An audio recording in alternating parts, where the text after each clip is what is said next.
Olá pessoal, estou aqui com vocês para mais uma aula da nossa física. O nosso assunto hoje é leis de Newton.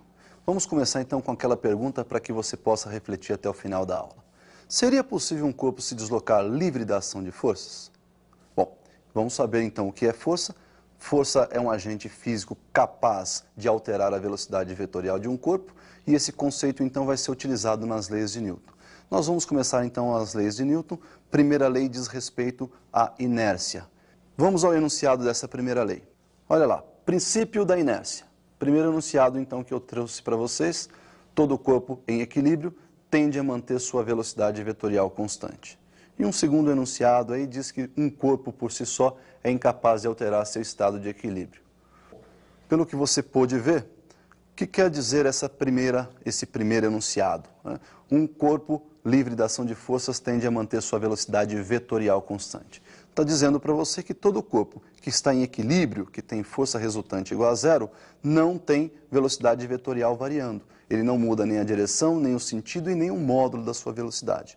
O segundo enunciado propõe o seguinte: você sozinho não consegue alterar a sua velocidade vetorial. Ou seja, se você quiser andar, você precisa interagir com algum outro corpo, no caso, o chão.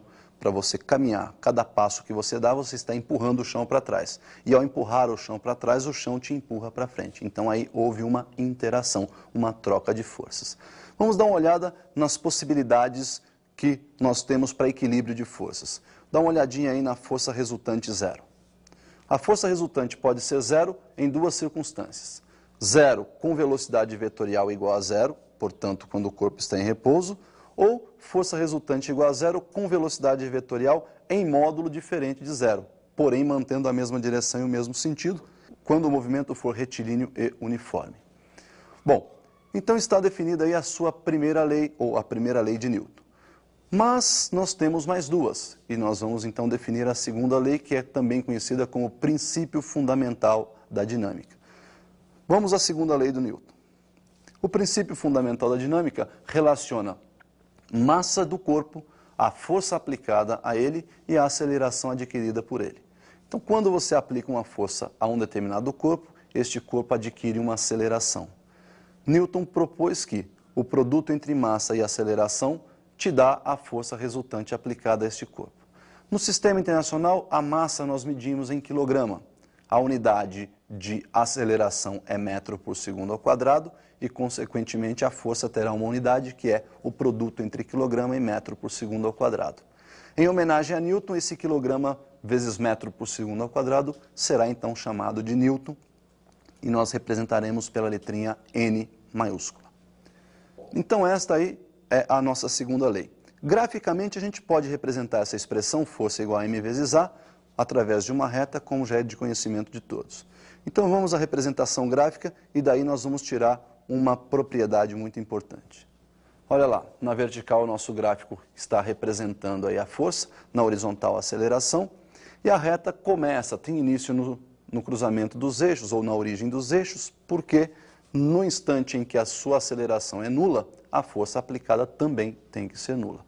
Consequentemente, conforme aumenta a aceleração, aumenta-se também a força. O coeficiente angular dessa reta, ou seja, a tangente de θ, nos dá a relação entre F1 sobre A1, ou seja, a variação vertical por variação horizontal, F1 sobre A1. Uma vez que você conhece lá da segunda lei, força igual a massa vezes aceleração, onde tem F1 eu posso substituir por m vezes A1. Daí então nós temos m vezes A1 dividido por A1, onde nós podemos simplificar esse A1 e concluirmos que a tangente de θ é numericamente igual à massa do corpo. Muito bem, então essa propriedade nós não podemos esquecer. Uma outra aplicação importante dessa segunda lei é com relação ao peso do corpo. Vamos observar a queda de um corpo. Um corpo abandonado de uma certa altura deve então sofrer aí um movimento de queda e esta queda então se dá ao efeito da força gravitacional, que nesse caso nós vamos chamar aí de força peso. Percebam que o peso então é a força que puxa esse corpo para baixo, consequentemente ele adquire uma aceleração que é a aceleração da gravidade e obviamente o produto da massa pela aceleração da gravidade nos dá a força com que a Terra atrai esse corpo, que nós denominamos força-peso. Uma unidade que também usamos aí é o quilograma-força. O quilograma-força é o peso de um corpo de massa 1 kg em uma região onde a gravidade é 9,8 metros por segundo ao quadrado. Então nós temos que 1 kg força é o produto de 1 kg de massa por 9,8 metros por segundo ao quadrado de aceleração, o que resulta em 1 kg força equivalente a 9,8 newton. Bom, então está definido o peso. Não confundir peso com massa. Peso é uma força. Peso é o produto da massa por uma aceleração, no caso, a aceleração da gravidade. Tudo bem? Nós vamos continuar, então, com a exposição da terceira lei. O que seria essa terceira lei de Newton? Princípio da ação e reação. Na interação entre dois corpos, as forças que são trocadas entre eles formam um par de forças ação e reação. Então, nesse caso, aí nós temos dois ímãs que, quando aproximados com polarizações opostas, eles se atraem. Essas forças que são trocadas entre esses corpos na atração formam, por exemplo, um par ação e reação. Um outro exemplo muito importante e muito simples é quando você tem um corpo apoiado sobre uma mesa. Vamos analisar esse exemplo. Olha aí, uma caixa sobre uma mesa. Perceba que sobre essa caixa estão atuando duas forças. A força que puxa a caixa para baixo, força peso, e aquela força que não deixa a caixa descer, que é aplicada pela mesa sobre o corpo, chamada força normal. Separando os corpos, olha lá, força normal e força peso, ao contrário do que se pensa, não formam par ação e reação. Por quê? Força normal aplicada pela mesa sobre o corpo. Então, a reação dessa força normal aplicada no corpo está sobre a mesa. A mesa empurra o corpo para cima, o corpo empurra a mesa para baixo. E a reação da força-peso que está aplicada a esse corpo seria uma força que o corpo exerce sobre a Terra, puxando a Terra para cima. Então, veja que força normal e peso não formam um par de forças ação e reação, porque estão aplicadas em um único corpo. Ação e reação são forças de mesma intensidade, mesma direção, sentidos opostos e que estão aplicadas em corpos diferentes. Bom, essa é a terceira lei de Newton, e então nós concluímos aí as três leis. Mas algumas aplicações são muito importantes. Por exemplo, como calcular a força ou a aceleração de corpos que se encontram em movimento. Um exemplo muito importante é o exemplo dos elevadores. Olha lá. Se você tivesse um elevador e colocasse lá no seu piso uma balança calibrada em newtons, ou seja, uma balança utilizada para medir força, ao subir sobre essa balança com o elevador em repouso, nós poderíamos observar que o peso medido pela balança é o peso real dessa pessoa. Porém, quando esse corpo está em movimento, para quem já teve a oportunidade de andar num elevador, sabe-se que na subida ou na descida você tem sensações diversas. Ora você se sente mais pesado, ora você se sente mais leve. É o que nós chamamos de peso aparente. Então, uma regra bem simples para a gente não mais errar exercícios desse tipo.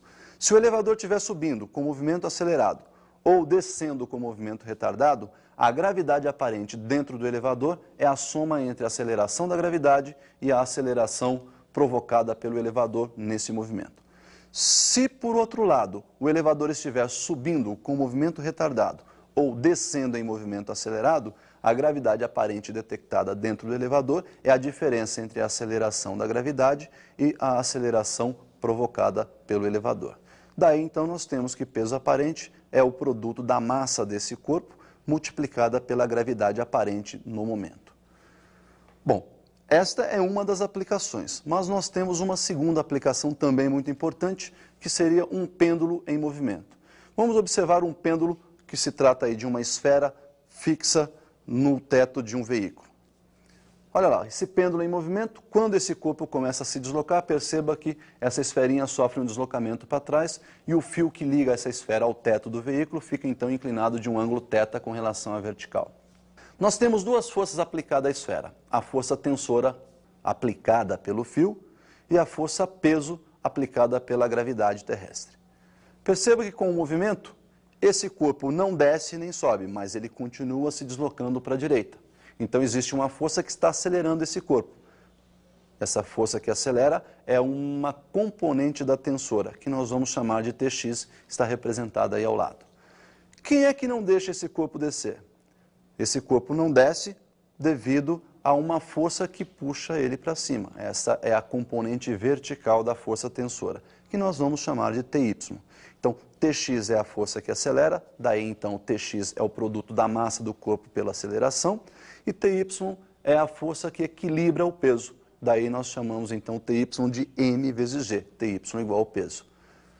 Como nós estamos procurando aí a relação entre Ty e Tx, nós vamos calcular essa relação através da tangente de inclinação desse fio. Olha lá, tangente de θ é dada pela relação entre Tx e Ty, onde o Tx nós conhecemos m vezes a e o Ty nós também conhecemos m vezes g. Simplificando as massas em cima e embaixo, nós temos que a tangente de θ é dada pelo quociente ou pela relação a sobre g.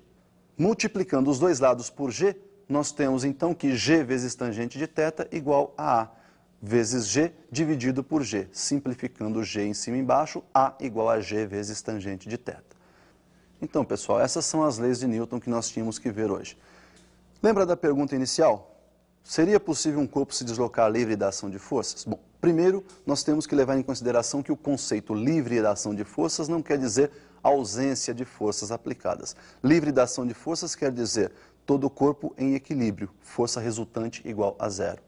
E o corpo estará em movimento com força resultante igual a zero quando esse movimento for retilíneo e uniforme, ou seja, velocidade vetorial constante. Tá legal? Por hoje é só e até uma próxima.